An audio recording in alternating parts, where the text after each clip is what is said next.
I'm Lizzie Harrison for Card Player TV, coming to you from the Fontana Lounge at the Bellagio in Las Vegas. Today was day 1A of the Bellagio Cup IV, and 104 players anteed up the $15,000 buy-in. Now, Gabe Thaler's not normally a tournament player. We always find him in the cash games, but we caught up with him tonight in the Fontana Lounge. I actually had a pretty good day. The last level made a couple nice hands and increased my chip stack from what was probably average to closer to 100,000. So it was a good day. I heard you had a full house in one of the last levels. I was talking to one of the dealers. How did the action go on that hand?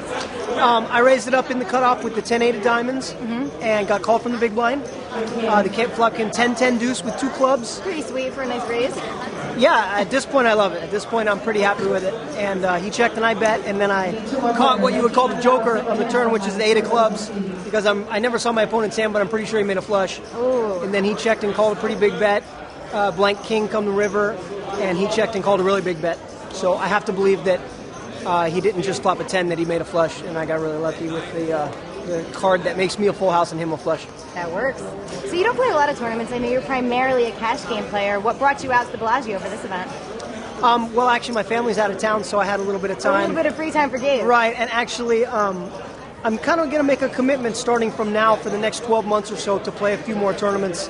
I've never really given myself a chance to play 12 or 15 tournaments in a year and find out how I would do. So this was probably going to be the beginning of that, and so far it's working out that way. The current chip leader, Marco Johnson, gained that chip lead by eliminating David Singer on the last hand of the night.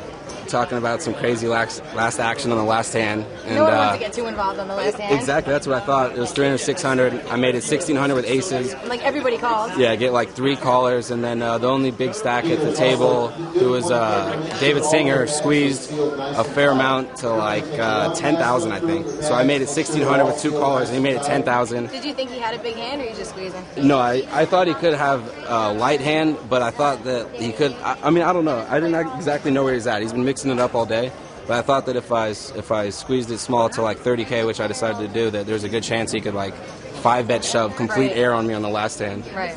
But he ended up just calling. So there was like I had raised to 30K after he raised my pre-flop to 10K. So there's like 65K out there, and I shoved like 80K on the flop on a 6-6-3 flop rainbow. Yeah, pretty sweet flop for you. Yeah, it was definitely good, and he mumbled something like. Did you think you were getting a call? Yeah, I really did. Thought I might get a light call, and we had a bunch of hands previously. So. And what did David have? I stuck it in, and he called with 2 10s. He mumbled something like, "Whatever you have, your hand." I don't know. But, He mumbled something. And he woke up with 2 10s, so it was definitely a good spot to pick up a lot of chips at the end. We'll be back tomorrow with more coverage of the Bellagio Cup IV. I'm Lizzie Harrison for Card Player TV.